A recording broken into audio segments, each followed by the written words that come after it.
Eżis tfal, kif intom? Intom tafu li aħna qegħdin fi żmien li ngħidulu tar-Randan. Tistgħu tgħiduli x'inhu dan iż-żmien tar-Randan għalina l-insara? Ir-Randan huwa żmien ta' ħsieb, talb u għajnuna lil min fil-bżonn. Huwa żmien fejn għamlu xi sagrifiċċju, jiġifieri naqsu milli xi ħaġa minħobbu biex nidrawak nikkontrollaw lil nfusna aktar. Iż-żmien tar-Randan huwa żmien fejn aħna nippreparaw għal qawmien ta' Ġesu biex isalvana. Proset tfal, għattuli x'inhu r-Randan. Issa ħanamlilkom mistoqsija oħra. Sidna Ġesu Kristu għallimna biex aħna nkunu nistgħu nitolbu. Tantu hekk li darba huwa għallimna anki talba li ngħidu l-għalija tiegħu, talba ta' Ġesu li hija l-missierna.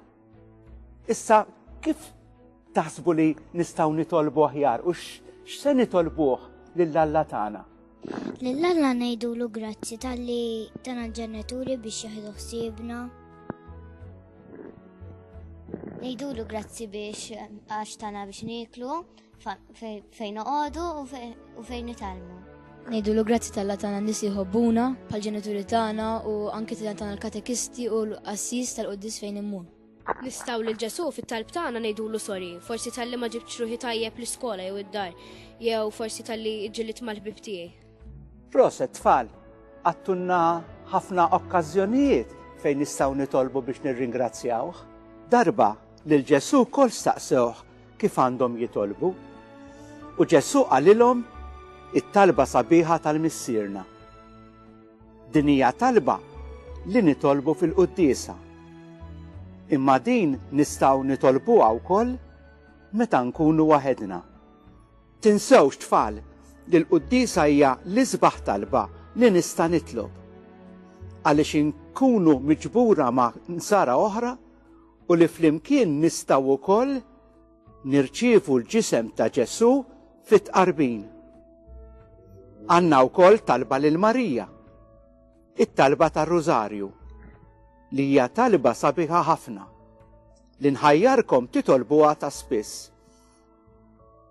Lil Ġesu nista' nitolbu wkoll wara li nkun qrajt xi storja mill-Bibja.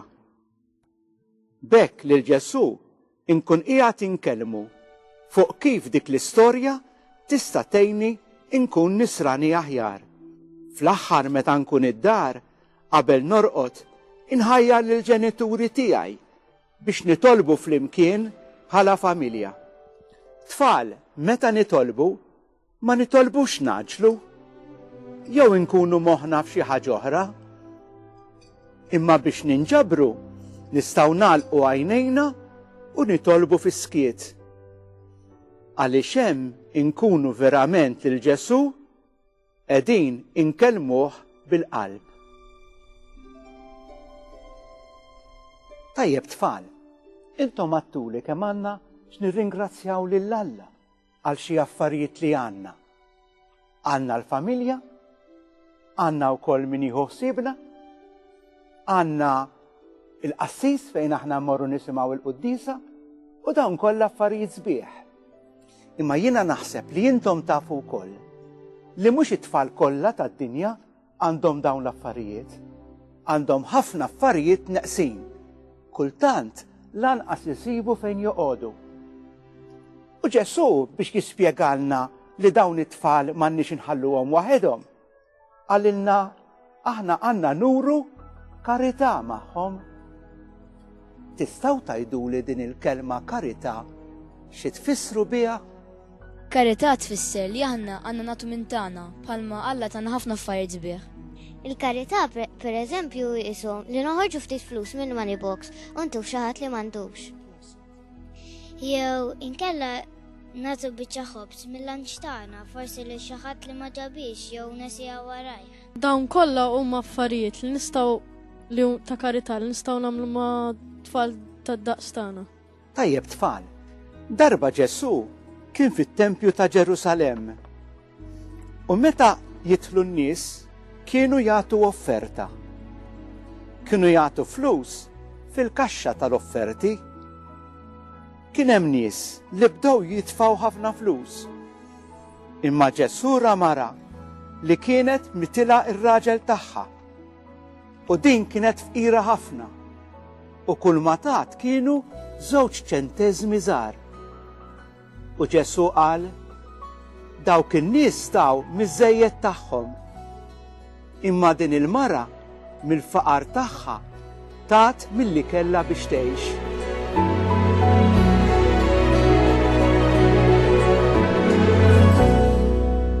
X'nitalmu minn din l-istorja tfal?